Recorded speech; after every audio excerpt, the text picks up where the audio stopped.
জি please. নবীর প্রেমে পাগল যারা প্রেম খেলা খেলে,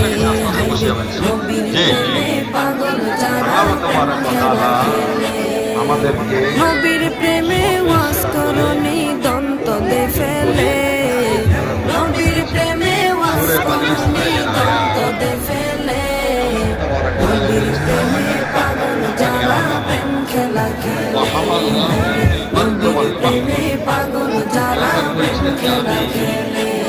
আদমের পাগল সন্তানকে ছিলেন সর্বোচ্চ আবু মর্যাদা বকর, দিয়েছি প্রেম এবং দরিয়ায় তাদের দিলেন চলার সাঁতার, জন্য পাগল জলে ছিলেন আবু স্থলে বকর, প্রেম আকাশে দরিয়ায় বাতাসে দিলেন সাঁতার, চলার হাসর সুযোগ মিজান করে দিয়েছি। পাড়ি দেবে সেই প্রেমের বলে, জি আল্লাহ হাসর বলছেন মিজান আমি পাড়ি তাদেরকে দেবে সেই সমানের প্রেমের ব্যবস্থা দিয়ে বলে, দিয়েছি। আমার নানা নবীর প্রেমে পাগল যারা আমার প্রেম নানা খেলা কত খেলে, দিল্লি